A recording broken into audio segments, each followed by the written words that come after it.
Hello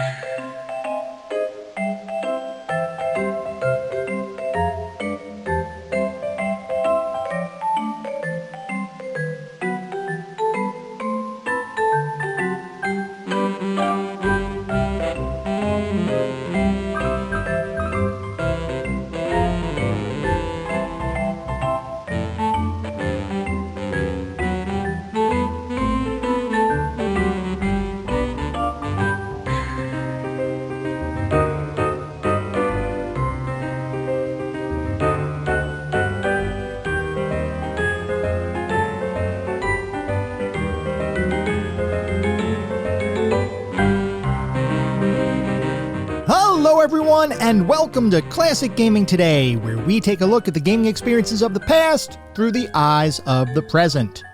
I am your host, Tony, and today we're going to look at Pajama Sam, No Need to Hide When It's Dark Outside, a third-person point-and-click adventure title developed and published by Humongous Entertainment and released on the Windows and Mac computer platforms back in 1996. We're going to talk about that title in just a couple minutes, but first, as is usual, just a little bit of housekeeping up front. This is episode number 91. I am excited to be here. I hope all of you are as well. If you'd like to reach out, let me know how I'm doing, provide feedback, comments, suggestions, or just talk about classic games and technology in general. I would love to hear from you, and there are a few ways you can reach out. I have an X account with the handle @ClassicGamingT. I have an email address, which is classicgamingtoday@gmail.com, and we have a Discord server. The link is in the show notes. Discord is the best way to get in touch with me and the rest of the community around this podcast. We have a ton of fun out on Discord. We have great discussions. We do weekly gaming challenges. We have prizes, rewards, awards. Everything is out there. If that sounds like a good time, I highly encourage you all to check it out. I also highly encourage you to check out our Patreon. It is patreon.com/classicgamingtoday. If you want even more Classic Gaming Today goodness, including a Patreon exclusive bi-weekly podcast expansion pack, patreon.com/classicgamingtoday is where it's at. I'd also like to give a shout out to our Pantheon patrons. They are ISO, Rich Senewald, David Morton, Sam Twardowski, Sean Marshall, Steve Novoselic, and Wendell Jr. Thank you guys for supporting the show. Thank you all for supporting the show. Whether you contribute monetarily or simply listen on a regular basis, I truly do appreciate all of the support. For anyone who may be new, welcome. I'd like to take a brief moment to go over the anatomy of an episode because, for the most part, all of our episodes follow a very similar format and structure. We will always start by talking about the history of the game in question, the historical context, how was the game made, why was the game made, and then we move into a pseudo review kind of section. And I say pseudo review because it's not like we assign a numerical ranking, star counts, or anything like that, but we do talk about every single game from several different perspectives. We take a look at the graphics. How does the game look? The sound and music. How does the game sound? The narrative and or story, if the game has one, playability and controls, and overall feel. What does it feel like to play the game today versus when it was released 20, 30, maybe even 40 plus years ago? We do all of that to reach a verdict as far as how well the game holds up today. And to do that, we assign each game to one of several categories. At the very top of our list is the Pantheon of Classic Gaming. If a game reaches the Pantheon, you know it is that darn good. It is a certifiable classic. You should go out of your way to play those games today. Just beyond the Pantheon are our golden oldies. These are still really good games. I still highly recommend you play them, especially if you enjoy the genre in which the game exists. By all means, you should have a good time. They're not quite Pantheon level, but they are still really worthwhile experiences, and I still highly encourage you to play them today. Beyond the golden oldies, we reach our mediocre mentions. This is where we start getting into the realm of games that I cannot recommend to the broad game-playing population.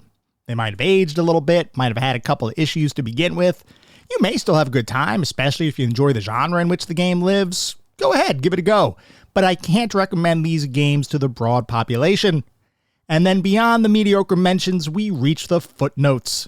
These are the games that are best left in the annals of history. I have played them, so you don't have to. I cannot recommend anyone play these titles today. They have either aged incredibly poorly, or they may not have been all that great to begin with. With that out of the way, we're going to start talking about the game of the day. That is Pajama Sam. No Need to Hide when it's dark outside.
Pajama Sam, No Need to Hide When It's Dark Outside is a third-person point-and-click adventure title developed and published by Humongous Entertainment and released on the Windows and Mac computer platforms back in 1996.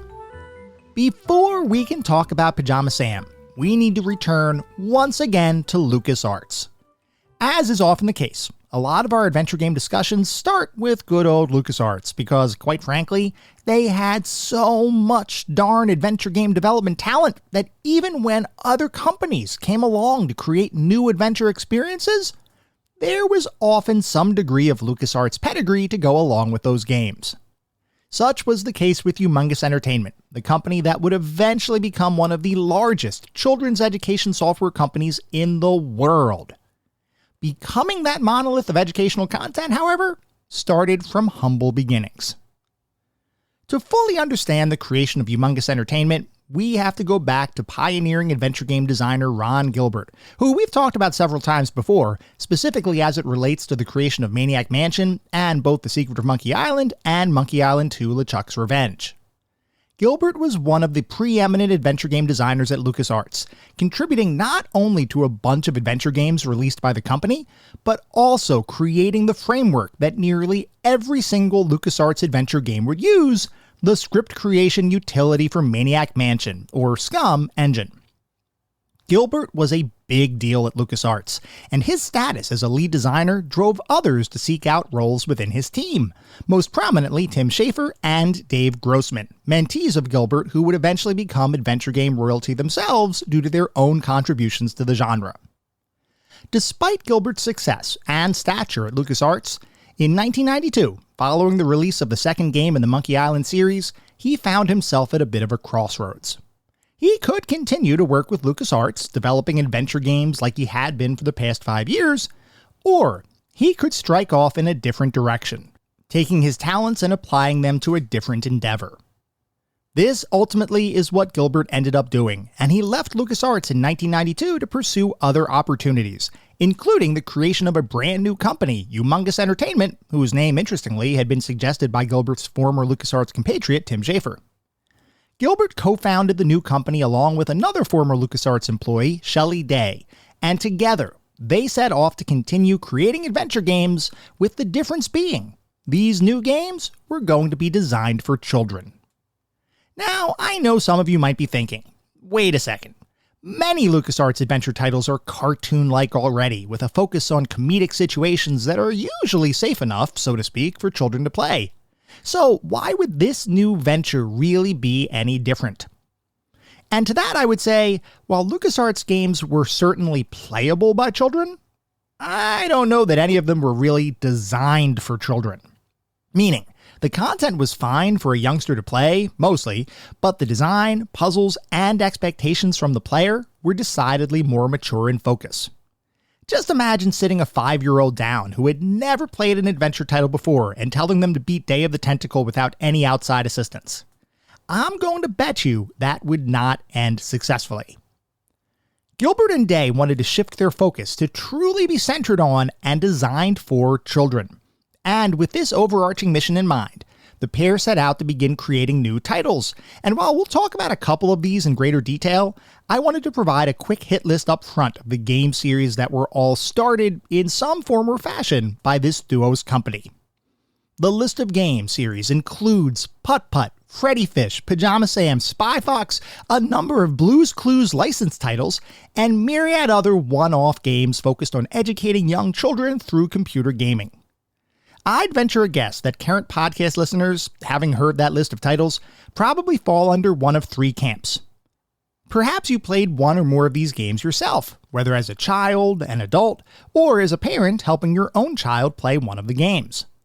Or maybe you've at least heard of one or more of these titles, but may have never experienced them for yourself, potentially because they were marketed as children's entertainment.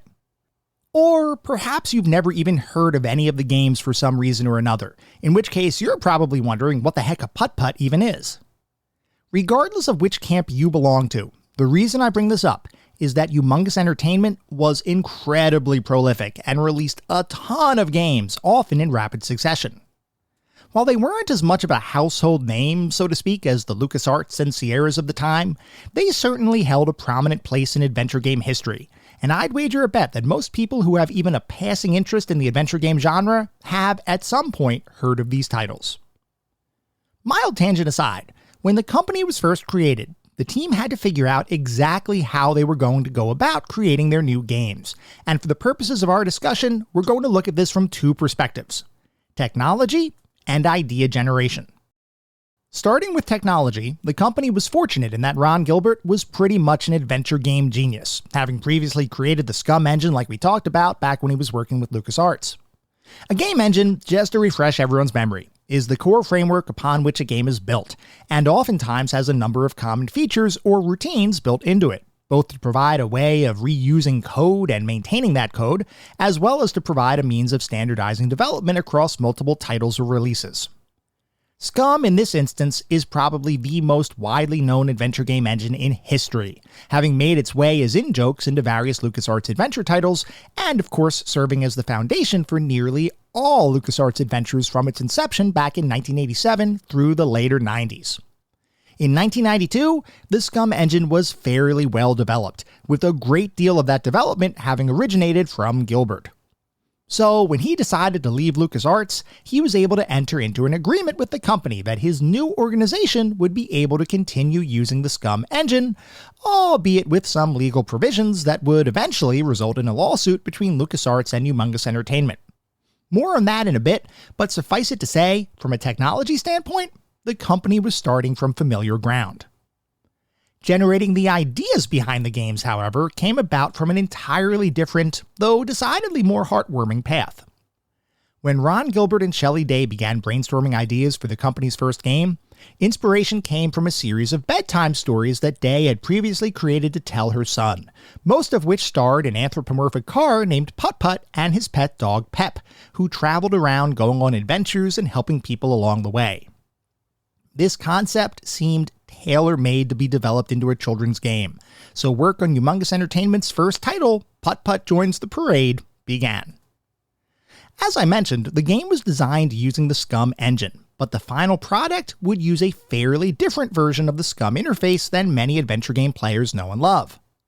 A typical Scum adventure game in the early 90s used a verb list as the primary means of interacting with the game world, with the traditional inventory and actions being composed of verb-object pairs, such as turn on light or open door. Putt Putt, though, was being marketed as a junior adventure title, aimed at children ages 3 to 8 years old. Because some of those verb interactions would likely be difficult for children to grasp and potentially difficult to read, the game engine was modified to remove the verb list entirely, and instead presented situations as more of an interactive storybook, with multiple items clickable on each screen that would often play some unique sound or animation, and a full-featured inventory system built into the game's interface. In this way, Putt Putt, and by extension the rest of Humongous Entertainment's junior adventure game series, would be streamlined for the younger audience that they were intended to serve. Game development behind the original Putt Putt went pretty much according to plan, until 1993 as the game was about to be released. When Gilbert had created the contract between Humongous Entertainment and LucasArts to allow usage of the Scum engine in his new games, there were several specific terms and conditions built into the contract, which were almost exclusively designed to protect LucasArts' intellectual property. As with many companies, the fact that Gilbert had created the Scum engine was irrelevant. He created the engine for the company that he was employed by, which was, of course, LucasArts. So, it was LucasArts that owned the intellectual property to that engine. All of that is well and good, and the contract expressly allowed Humongous Entertainment to utilize the Scum engine in its games. What it didn't allow, however, was for a third-party entity to distribute those games to retailers, which is exactly what Humongous Entertainment tried to do as it approached Electronic Arts to publish and distribute their title. What followed was an immediate lawsuit by LucasArts against EA to stop the distribution deal from taking place. Now, I'm not a lawyer, and I can't say that I fully understand all of the legal ramifications of the lawsuit, but I did in fact read the court's decision on the case. Effectively, LucasArts won on all counts, which as I understand it meant that the Electronic Arts publishing agreement would become null and void, and Humongous Entertainment was required to publish the title themselves and provide certain monetary compensation to LucasArts, as per the original deal outlined in the Scum engine usage contract. With that legal snafu out of the way, Putt-Putt's first adventure was released to the market, and Humongous Entertainment had their first game published. As 1994 rolled around, the company augmented its staff by beginning to work with one of Ron Gilbert's team members from his LucasArts days, that being Dave Grossman. Grossman, as you may recall from prior podcast episodes, had worked on both The Secret of Monkey Island as well as Monkey Island 2, and was one of the co-leads, along with Tim Schafer, on the Maniac Mansion sequel, Day of the Tentacle.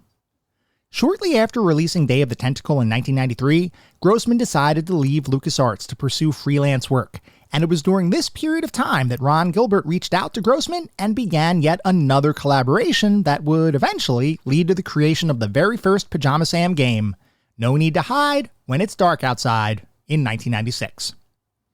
Now, that's not to say that Humongous Entertainment wasn't creating games between 1993 and 1996. Quite the contrary. As I had stated earlier, the company was very prolific, and they released, at a minimum, 12 games between Putt-Putt's first adventure and the point that Pajama Sam would be created and released. Some of you may be asking, why wouldn't we look at one of those adventure titles? Or why wouldn't we take a look at Putt-Putt, considering it was the inaugural title for the company? The reasoning behind focusing on Pajama Sam is actually a personal reason, and as with many of my gaming memories and nostalgia trips, it involves family. To relay a bit of a personal story, I had never played the Pajama Sam series, nor had I played any other Humongous Entertainment titles back when they were originally released. Prior to several years ago, I had fallen squarely into the camp described earlier in this episode as being someone who had heard of the titles, but never tried to play them, as I assumed they were much too childish to be engaging for an adult like myself. But that all changed when my daughter turned 2 5 years ago. As anyone with a young child can tell you, trying to find commonality with your mini-me in the first couple years of life can sometimes be a challenge. Those first couple years are insanely rewarding, but it's not like you can sit down with the toddler and begin talking about the merits of that last sports trade, or politics, or pretty much anything that doesn't involve drooling up to about age 1, and then rainbow-colored tours of infinite cuteness for another year or two. Anyway, back then, I began thinking about how I could begin introducing some light gaming concepts to my daughter. Something that would be simple enough for her to have fun with, but would be complex enough that it could eventually grow with her as she began to understand things a bit more. Since I was myself going through an adventure game renaissance at the time, I decided to begin looking at what adventure game titles might make sense for a young child, and I rediscovered Humongous Entertainment and, by extension, Pajama Sam. I loaded the game up on my iPad and began to let her point at everything on the screen, and to my surprise, she actually had a lot of fun. She giggled at some of the animations and sounds that the game played whenever she took a certain action, and she, with my help, began making her way through the game. It wasn't long before she'd ask me in the morning after breakfast, "Pajama Sam?" And yes, that pronunciation is accurate. She didn't really get the whole P sound until a couple months later. But over time, she would continue to play the game, and as a result, I was playing the game. It didn't take all that long until I realized that I had underestimated the experience by assuming it was purely for children. Yes, it is absolutely geared towards kids, but it has a number of elements that are adventure game innovations in its own right, most notable of which is the way it handles puzzles. To explain Pajama Sam's puzzle design, we have to take a look at adventure games in general, which are typically speaking static affairs. While it's true that some have branching logic that might lead to different endings, or different narrative paths that might allow for different repeat playthroughs, the content within those branches are, generally speaking, unchanging. Pajama Sam, despite being a children's title, introduced an innovation that I don't recall seeing in any other adventure games of the time, which was the introduction of random puzzles interspersed throughout the game. Now, what I mean by that is that every time a new game is created, the core puzzles that you had to complete were, to a degree, randomized. This might be as simple as changing the location where a certain item was hidden, to as advanced as enabling an entirely different set of location-based puzzles in order to achieve the game's goals. The general quest and the overarching story within the game didn't really change, but the fact that puzzles and paths through the story changed via a degree of randomness created a situation that increased replayability and, in future titles, would be expanded to allow even more player choice beyond simple randomized puzzle elements. Now, I want to repeat, this was, for all intents and purposes, a children's adventure game, and it was introducing elements that had not been used broadly in quote-unquote real adventure games of the time. LucasArts wasn't doing random puzzles or player choice, aside from some elements of the Indiana Jones adventure games, and Sierra wasn't doing random puzzles or player choice, other than deciding what means of death you'd randomly stumble upon. But Humongous Entertainment was. And its advances in the adventure game design and the overall adventure game industry wouldn't really be replicated by other companies, which I did find a bit surprising. Beyond the structure of the puzzles embedded within the context of the game, the design of the puzzles itself warrants mentioning, as they were, in all cases, created to be exceedingly logical while still being reminiscent of the goofy cartoon nature of LucasArts adventures.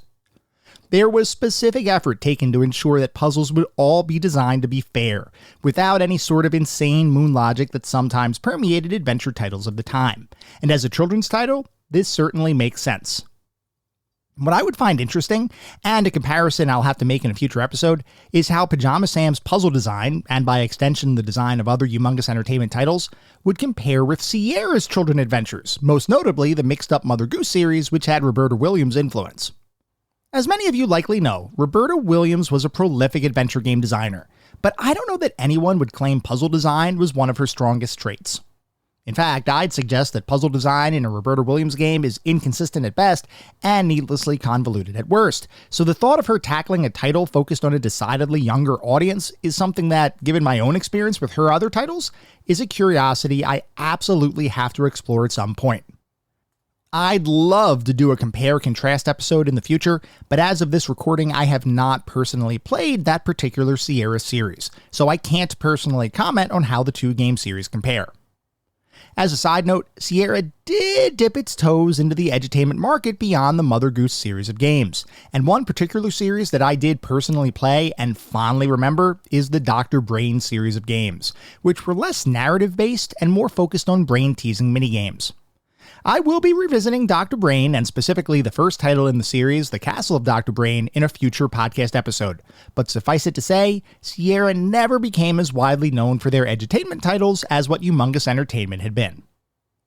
Returning to Pajama Sam, when I eventually played through the game for myself several years ago, it quickly became apparent to me that even though the game is geared towards children, it is most certainly a true adventure game. It has real puzzles, an interesting, albeit young narrative, and a charming storybook aesthetic that remains appealing even as an adult. The fact that this junior adventure title is not only enjoyable as an adult, but can also be shared with your children, is something that, in my opinion, sets this apart from the pack and creates an experience that is unique within the adventure game genre. And here, I can once again relay a personal story. As I was preparing for this specific episode, I sat down to replay Pajama Sam, as I do with every game that becomes the main focus of one of our episodes. And, just like I did 5 years ago, I thought, hey, maybe my daughter, who's now 7, would enjoy the game. Back when we played it before, she didn't really grasp the concepts of puzzles, cause and effect, or any sort of story. She simply liked clicking on the screen and seeing what sounds and animations she could discover. Fast forward 5 years, and you have a very different child who is now ready to tackle Pajama Sam as an actual player, and not simply a more passive observer. So, we both sat down to play the game, with my daughter being the primary driver for every interaction with the game world, while I would throw out hints every now and then, depending on how she was progressing with the title. And you know what? For the first time ever, my daughter, someone who prefers Roblox and Minecraft to any retro game, actually sat with rapt attention at her computer monitor playing the entirety of Pajama Sam in one sitting. Upon completing the game and seeing the credits roll, she turned to me and said, "I loved that game." And to be honest, I loved watching her love the game. Finally, a quest that began 5 years ago had finally been completed. My daughter was an adventure gamer. Anyway, personal anecdote aside, the fact that Pajama Sam appeals to both young and old players is not a surprise when you look at some of the individuals who worked on the title. Ron Gilbert, of course, was involved in the design of the game, and the aforementioned Dave Grossman ended up penning the story.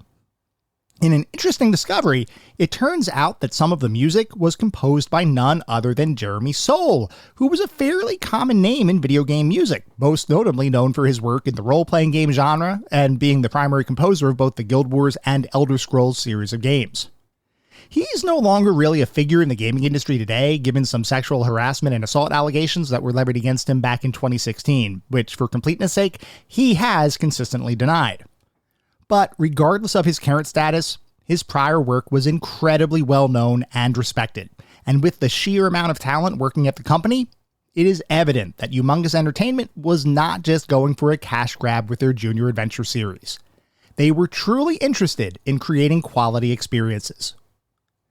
Returning to the topic of our episode, Pajama Sam would release in late 1996, not long after Humongous Entertainment was itself purchased by GT Interactive. Earlier, I had noted that Humongous Entertainment was a prolific creator of junior adventure games, and had in fact been credited as one of the largest children's entertainment software companies in the world.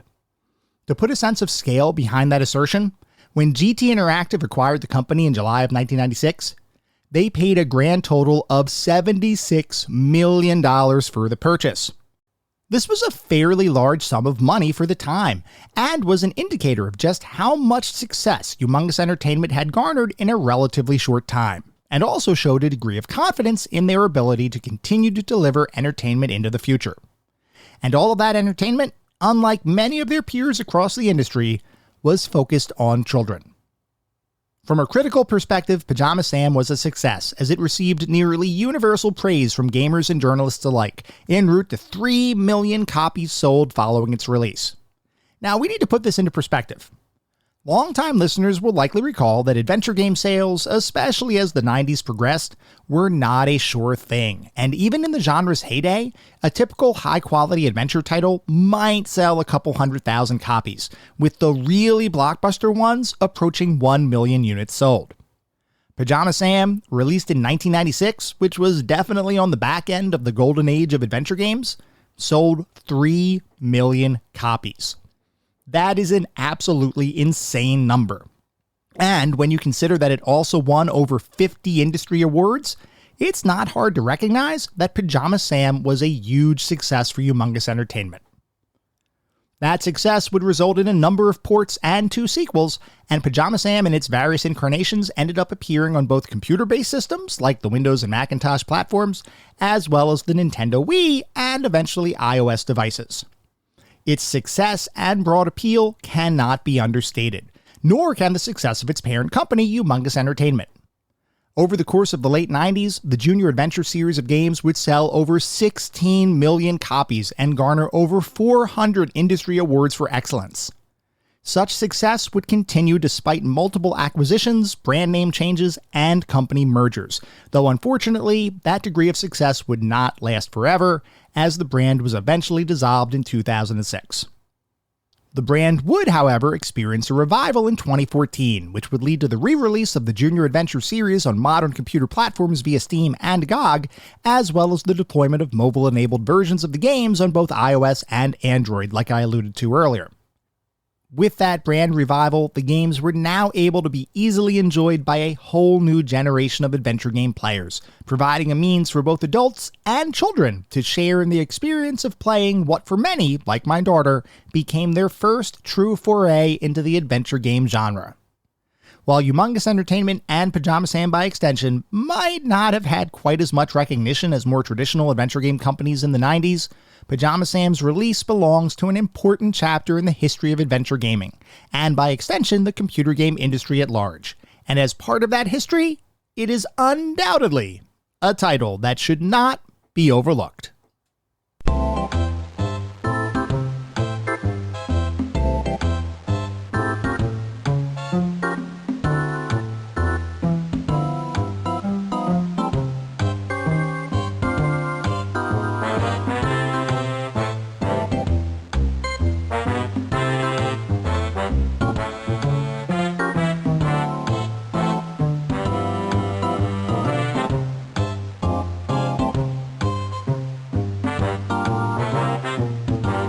We are now going to shift to start talking about what it feels like to play Pajama Sam today versus when it was released almost 30 years ago.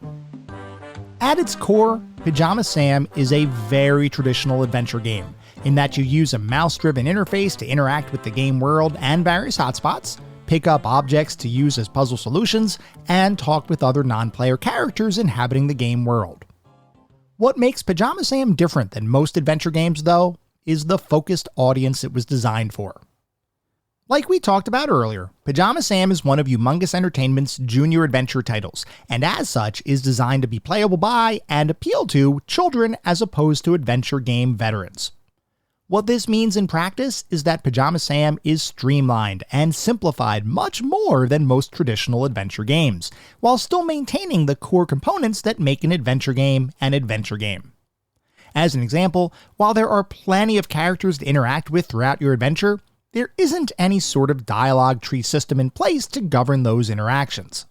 In Pajama Sam, you simply click a character and dialogue occurs. You don't really have a choice of what to say or how to respond. For longtime adventure gamers, this effectively represents a step back to a simpler time in adventure game history before dialogue trees existed. Now, the reason for that simplification as it relates to Pajama Sam is the fact that Ron Gilbert and the team did not want to complicate matters for child players. The technology for branching dialogue certainly existed, but there was an active decision to not use it for the title. Similar simplification was put in place for interacting with the game world. In most adventure games, you have a wide selection of potential actions that you can take as you play the game, like look at, open, and use. In Pajama Sam, you don't have to worry about selecting an action at all. You simply point and click and the right thing happens, whether that's picking up an item, talking to a character, or simply exploring the game world. And actually, we should talk about exploring the game world a bit, because this is a very specific area that Pajama Sam differs from the traditional adventure title. Anyone who has played an adventure game before likely realizes that, outside of critical path items and world interactions, there are typically other flavor kinds of items and hotspots embedded in the game world, where you might be able to examine an item just for the heck of it, whether it contributes to completing the game or not. Most of the time, these additional world interactions are included to flesh out the game's backstory and lore, or occasionally to make the world feel more alive and lived in. With Pajama Sam, you can't examine hotspots, but you can click nearly everything in the game world, and something will likely happen. See a bowling ball sitting by the side of the road? Click it and a bunch of mini pins set up, followed by a thunderous strike. Notice a cluster of red, yellow, and blue flowers? Click each one and something different happens. Perhaps a bee comes over to pollinate one, and perhaps one of the flowers turns out to be a singer who belts out a little ditty before returning to a static pose. The sheer variety and interactivity at play here is truly unique and at times awe-inspiring, as there are very few adventure games that offer the same number of interactable hotspots as what Pajama Sam has on display. In fact, I would argue that Pajama Sam is one of, if not the most interactable adventure game I've played. Playing the game is legitimately like turning the pages of a storybook, where you as the reader can click on any image on the page and discover new and previously unknown secrets and Easter eggs. It is truly the equivalent of an interactive storybook, and I for one thought the attention to detail was awesome here. And even beyond the normal interactions with the game world, there are some hotspots that do different things when they're clicked on in succession. Meaning, in order to see everything there is to see, you're going to be doing a lot of exploration and clicking. In some games, this might become boring after a while, but luckily, that never happens with Pajama Sam. Despite being a 42-year-old man, I was constantly intrigued to discover what clicking on various objects would cause to happen, and even I remained amused throughout the entire game. For a younger player, this kind of experience would likely feel even more engaging. And speaking of younger players, I have to reiterate something I mentioned earlier. While the game is designed for junior adventurers, so to speak, there is a lot of goodness here for adults as well. Beyond the interactivity of the environment, which like I mentioned was pretty extensive and interesting, I also need to mention the quality of the puzzle design, which from my perspective, demonstrated a level of care and expertise that not many full-fledged adventure titles demonstrate. Now, I have to be clear, the puzzles in Pajama Sam are not difficult for seasoned adventure gamers, and I would venture a guess that if you've successfully played and completed a LucasArts, Sierra, or other similar adventure title, you're probably not going to have too much difficulty with Pajama Sam. But that being said, the puzzles are not simply throwaways like what you might see with a lot of other games targeted at younger gamers. Think about the modern equivalent of a game like Pajama Sam, something like a mobile version of an interactive storybook, and you'll quickly see the differences. In those modern experiences, the expectation is that your child will have a relatively low attention span, and as a result will simply be required to click things, perhaps perform a simple matching game or something similar, and then move on to the next screen, usually accompanied by a surplus of dings, applause, catchy chimes, falling confetti, fireworks, and whatever other sensory overload mechanics could potentially appeal to a younger child. Are those experiences visually and aurally stimulating? Well, sure, but their depth is pretty darn shallow. Compare that style of design to Pajama Sam, and you will see an immediate difference.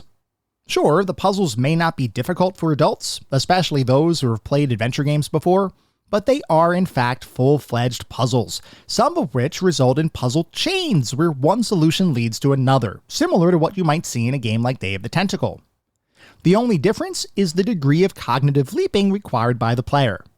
In Pajama Sam, puzzles are designed the same way as any other contemporary adventure game. Their solutions are just simpler. And that, from my perspective, is awesome, because it truly does distill the adventure game puzzle formula down into a form consumable by younger children. And as a father of 2 young children myself, I love that games like Pajama Sam exist to introduce children into the world of adventure gaming without being a totally reductive experience. I should also mention that there are a couple mini-games of sorts included throughout your playthrough, one of which is focused on finding matching pairs of socks strewn about the game world using a mechanic that is effectively a Where's Waldo kind of search and find. The inclusion of hidden socks on various screens, while seemingly a small thing, is actually an ingenious move by the game's designers, as it drives players to really pay attention to their surroundings, which in turn drives additional engagement, especially in the target demographic. There's also a section of the game where you have an opportunity to play a game called Cheese and Crackers, which is basically tic-tac-toe, albeit with 3 different variations covering 3, 4, and 5 symbols in a row. For an adult, the artificial intelligence at play here is pretty darn simple, and you shouldn't have any issue beating the computer. For a kid though, the difficulty is tuned pretty much perfectly, as I noticed the computer using strategy to attempt to win their matches, like setting up moves that would cause them to have 2 paths to victory on their next turn, effectively earning a checkmate kind of situation. But at the same time, the computer also makes some silly mistakes, like not blocking a very obvious victory condition, which, once again, is perfect for younger children who may not be experienced enough to see all of the different permutations that might result in victory or defeat. The cool thing here is that cheese and crackers is an entirely optional activity, or at least it was during my latest playthrough, and I mention that because Pajama Sam actually utilizes an interesting randomized puzzle algorithm that is unlike anything I've seen in other adventure titles of the time. Like I mentioned earlier while I was discussing the history of the title, Pajama Sam is designed such that a number of random puzzles is chosen for each playthrough, meaning that replayability for the title is pretty darn high, as entire puzzle chains can vary from one playthrough to the next. This, from my perspective, is an absolutely awesome feature to include in a title, and I truly can't recall another traditional adventure game that employs a similar mechanic, though if there are any, definitely let me know because I am super curious. At the end of the day, the best way to describe Pajama Sam is that it is simply an adventure game designed for children. A real, fully developed, innovative adventure title, albeit targeted at a decidedly different demographic than what most adventure games have historically targeted. And that certainly is worthy of recognition. We're going to talk more about the specific aspects of the game, like the graphics and sound and all that good stuff in just a couple minutes, but first, as we always do, we have to take a look at the back of the box, because, as you all know, I love looking at the back of the box for these games. I love learning how different companies marketed their titles, especially around this time frame where we did not have a pervasive internet. We did not have YouTube to look up gameplay videos. A lot of times when we were making a buying decision, we might have had some magazine reviews to fall back on, but the majority of the time, we were making a decision in the game store itself. We'd walk around the game store, we'd see a box that might look cool on the shelf, we'd pick it up, we'd turn it over. Did the back of the box make the game sound cool? If so, we probably bought it. If not, back to the shelf it would go. So, for Pajama Sam, no need to hide when it's dark outside, the back of the box says, "There's no reason to be afraid of the dark, as Sam is about to find out." Fed up with his fear of the dark, Sam transforms himself into Pajama Sam, world's youngest superhero, and resolves to confront darkness. With help from King the Minecar, Otto the Boat, and a host of fascinating characters, Pajama Sam soon finds things aren't quite what they seem in the incredible land of darkness. Kids direct this amazing interactive adventure through a giant treehouse, underground river caverns, and even a sunken mine. Teamwork, clever thinking, and some creative problem solving lead our hero and your kids to a surprising conclusion. Maybe darkness isn't as bad as it seems. And then the box has some bulleted features. Like the real world, Pajama Sam's world changes every time you play. Everything comes to life. Appliances sing, furniture dances, trees talk. Out of time? You can save the game and finish it later. And take breaks from the action to play games, solve puzzles, mix magic potions, or just sing songs. And then there are a number of screenshots on the back of the box that honestly make the game look like a truly interactive cartoon. The graphics on the box look amazing, actually. It really does look just like a cartoon. And then there's also a blurb on the back of the box that talks about a junior adventure. So it says, "It's a junior adventure for kids 3 to 8. Junior adventures challenge and inspire kids to think for themselves in creative and flexible ways. Kids play with faithful, lovable friends as they discover captivating worlds where they direct the journey and overcome challenges at their own pace. Humongous Entertainment's heartwarming characters and engaging adventures come to life through feature film quality animation, original music, and the power of a child's imagination." So that is the back of the box for Pajama Sam. No need to hide when it's dark outside. And I've got to say, I have two different opinions about this box. On one hand, if I were a gamer back then, and I wasn't a kid, and back around when this came out, I was 15 years old. If I would have seen this on the store shelf, I would have absolutely passed it by. Not because it doesn't look cool or the graphics aren't great, because they really do look good, but because it's just too childlike to me. As a mid-teenager, no way would I have been caught playing a Humongous Entertainment game called Pajama Sam, and just the back of the box makes it sound like it is truly a kid's game. As a parent, and as somebody looking back on the title today, This box would have absolutely floored me, and I would have picked it up right on the spot, because not only does it look engaging, but it just looks like it is tailor-made for my kids, or for any kids. And from a parent's perspective, it's something that I absolutely would have picked up. And if there was a game like this out on the store shelves today that didn't look like it was simply a bunch of rainbow-colored sparkles that just go into sensory overload, I would pick it up today. This box is actually incredibly well done. It's just, depending on what your overall viewpoint or perspective or life experiences are, you may feel differently about it depending on literally those experiences. As a parent, though, and as somebody looking back on it from the perspective of today, it is absolutely a box that I'd actually want on my shelf. It really does look good, and it does a great job of explaining what the game is, as well as explaining what the entire concept of the Junior Adventure series of titles is. And that, I truly believe, it makes it a unique kind of box and a unique experience in gaming, which, looking back on it, I'm kind of a little upset that I missed, because like I said, as a mid-teenager, I didn't really get into any of these games when they were released back then. As an adult, though, I can rectify that issue. So let's talk about some of the more specific aspects of the game. We're going to start by talking about the graphics. The graphics in Pajama Sam are some of the more charming cartoon-inspired visuals that you'll see in an adventure game around this time. Playing through the title, I definitely got a little bit of that LucasArts caricature kind of vibe, but the art style here is just a little different, with most scenes depicted as simpler combinations of colors with higher contrast than what you'd get in other adventure titles targeted at older players. There is little nuance here, meaning you're not going to see advanced pixel art with multiple gradients and shading to enhance the realism of each scene. Instead, Pajama Sam is designed to look and feel like an interactive storybook or cartoon. And as someone with 2 younger kids, I can safely say that the game really does look like a storybook come to life, and I think it is a great look for the game.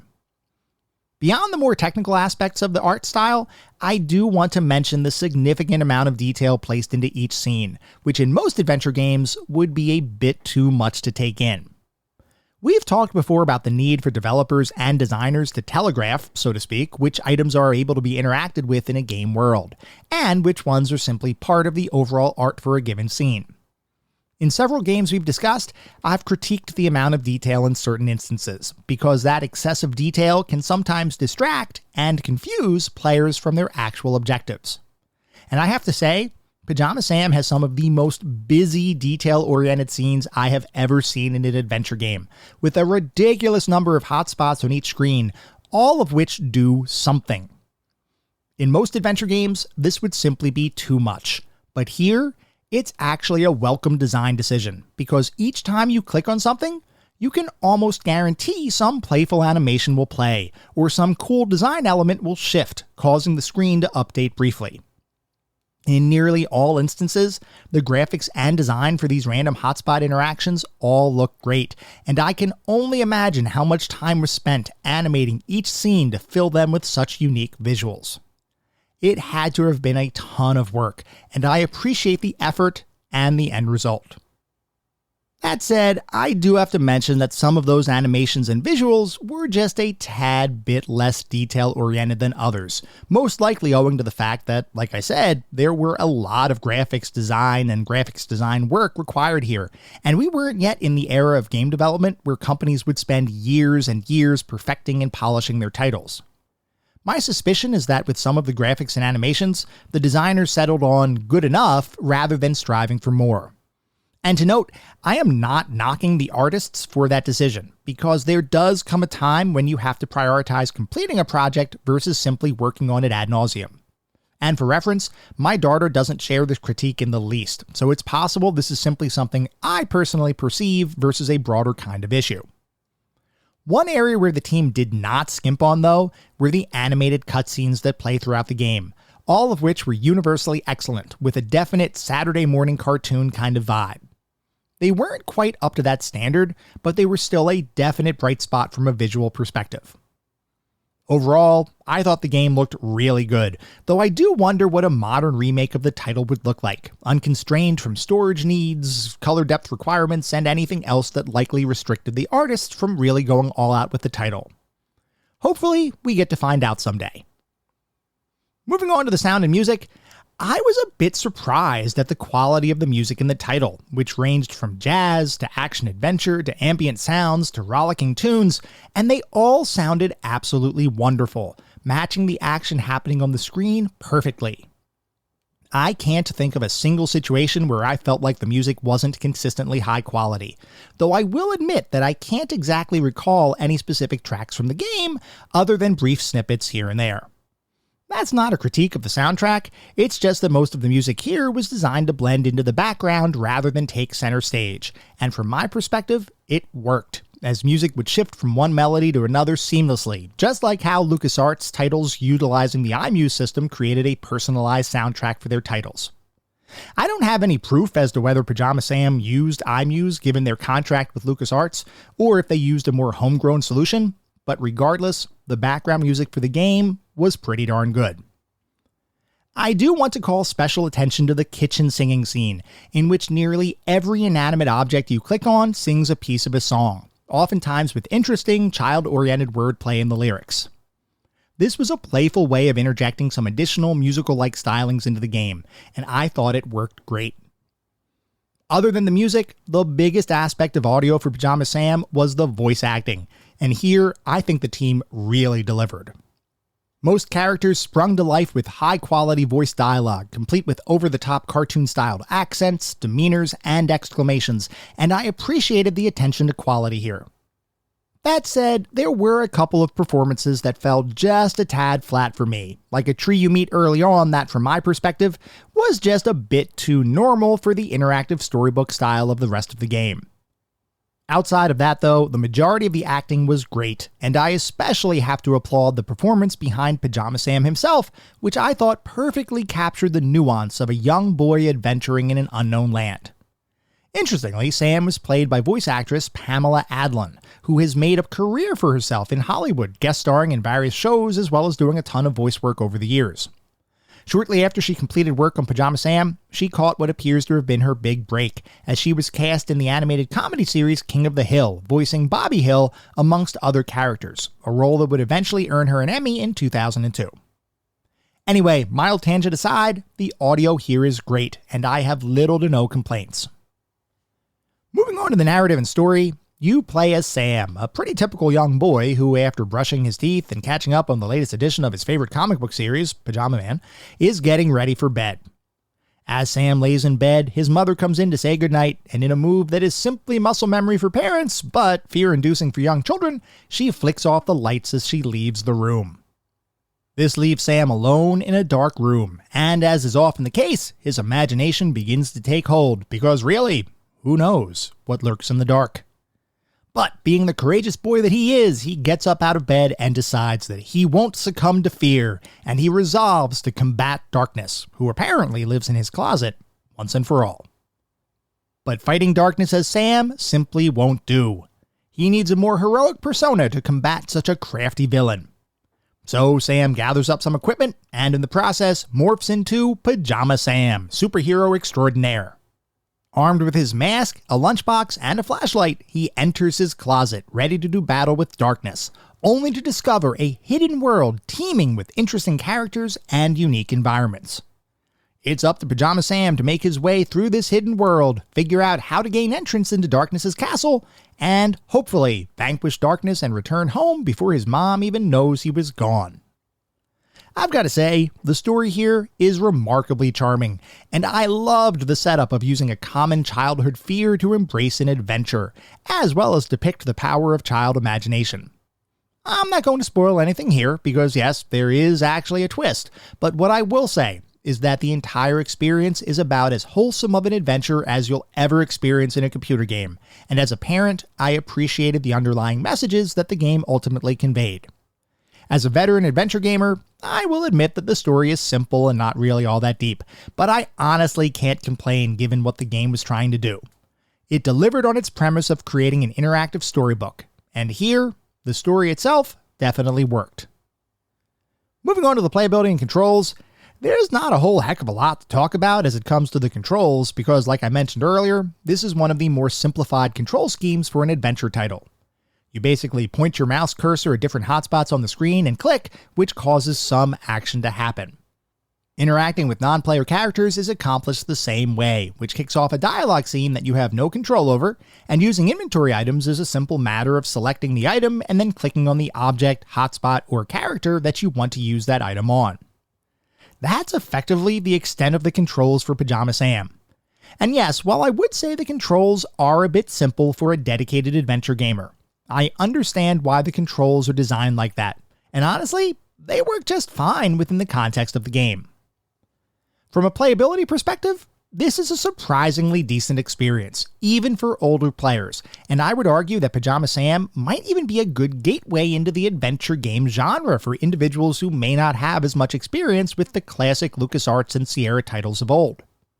Pajama Sam presents a similarly styled set of puzzles, albeit much less convoluted, and a more straightforward plot and storyline, which, while definitely aimed at children, is still entertaining to play as an adult. That being said, if you do in fact have experience playing other adventure games, Pajama Sam is mostly a curiosity as opposed to something that you'll spend hours upon hours playing. The game is simply not all that challenging for veteran players, which once again is not a critique per se, it's simply an observation. I do like the fact that puzzles can change from one playthrough to the next, and I've now played the game 2 or 3 times over the last 5 years, and each time I experience something new, which honestly is kinda awesome for an adventure title. But I don't know that those new elements are enough to drive a ton of replayability for a typical gamer. Children, on the other hand? Well, they'll eat this stuff up, and I've got to commend the design team in creating a title that still appeals to children of today, many of whom have never even touched an adventure game before, or if they have, it's not an adventure in the classic sense. The fact that Pajama Sam transcends the time in which it was created to still deliver an engaging experience for children spoiled by modern technology is a testament to the quality on display here. So overall, how did it feel to play Pajama Sam? Well, playing Pajama Sam felt just like playing any other classic adventure game, which in this context is actually a compliment. I know before I played Pajama Sam for the first time, I assumed that it would have been too simplified for me to have any enjoyment with, short of giving a sense of completion that I did in fact experience a junior adventure title from this era. But I can safely say that my original assumption was entirely misplaced. Sure, the game is simplified, vastly so in comparison to, say, a game like King's Quest, but it is still a true adventure game at its core, complete with puzzles that do not hold your hand, an interesting set of intersecting environments, and a storyline that, while designed for children, is still charming for adults. If you decide to play it by yourself, you'll still find a lot to like here, even if you are older like me. If you have an opportunity to play Pajama Sam with your child, however, the experience takes on a different feeling entirely. Seeing the look on my daughter's face as she shouted, "I have an idea," when she figured out one of the game's puzzles, or her sly look as she said under her breath, "Are you thinking what I'm thinking?" when she was trying to figure out how to reach the next story beat, are moments that I will forever cherish. I have always looked for opportunities to share my gaming likes and dislikes with my daughter, not because I want to try to make her like the same things that I do, but more so to allow her the opportunity to experience different games that, given today's modern landscape, she may never even think to pursue. I've tried over the years to subtly introduce her to the adventure game genre, an effort that has, until recently, not borne any fruit. But with Pajama Sam, I saw genuine interest in her eyes, and the fact that she sat with me for a couple hours and played through the game, beginning to end, was an amazing feeling. Whether she decides to continue exploring other adventure games or not is irrelevant. Pajama Sam granted me an opportunity to spend some quality fun time with my daughter, doing something we both enjoyed, and for that, I will forever be grateful. So what is our verdict on Pajama Sam? Well, there's honestly a lot to like about Pajama Sam and the way that Humongous Entertainment created a true adventure game, albeit for children, and I've already spoken at length about how much and why I enjoyed the title. In any other context, this would mark Pajama Sam as a nearly immediate entry into our pantheon of classic gaming, but here, I do have to take a step back. I recognize that my perspective is tied directly into my personal situation and how I recently played the game with my daughter, and if I simply use that feeling to guide my hand on how I categorize the game, I feel like I'm not looking at the game itself. I'm looking at the experience that I had playing the game, which is just a bit of a different lens. Taken by itself, I still believe that Pajama Sam is a worthwhile game, though I also don't believe it's going to appeal to everyone, as I'm sure there are those who will be put off by the simplifications to the adventure game genre that the game is based on. It's still a quality experience, but is it something I think absolutely everyone should play? No, probably not, which is why for me, Pajama Sam is a prime addition to our list of golden oldies. It's a great game, and I do encourage you all to play it, but I also recognize that it will likely not be universally loved by the entire gaming community. That being said, if you do have a young child who is in any way interested in giving the game a go, I highly encourage you to play it with them. I can guarantee that you will have a fun, engaging experience, and if you're like me, you will likely walk away from the game having created a new, indelible memory that will stay with you forever. And that memory, regardless of everything else, is absolutely Pantheon worthy.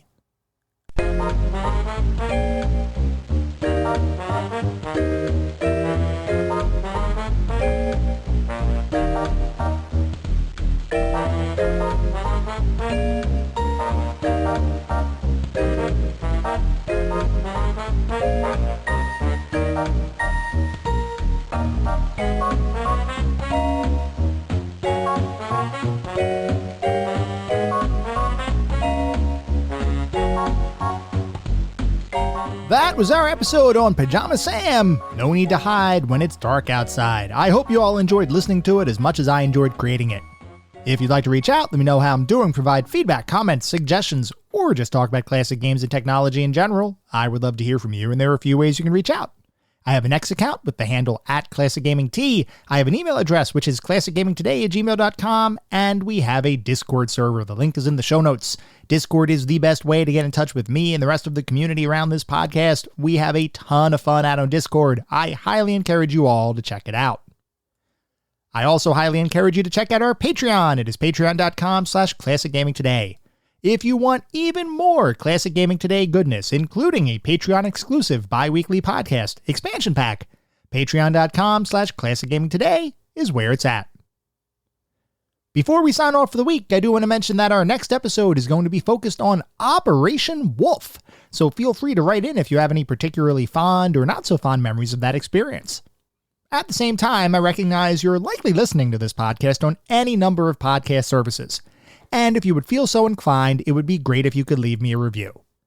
This is not about trying to bolster star counts. This is not about trying to harvest a ton of 5-star ratings, though if that happens, awesome, it means we're doing something right. No, what it's really all about is trying to make sure that I can deliver the best possible podcast I can. The only way to do that is to get feedback from all of you to make sure that I'm hitting the mark and delivering the content that you all want to listen to. We get new listeners every single day, which is simply amazing. I want to continue to make sure that I do the best I can to deliver the best possible podcast for all of you. We'll be back in around a week with our next episode focused on Operation Wolf. Until then, remember, sometimes the games of the past are just as good, if not better, than the games of today. Goodbye, everyone.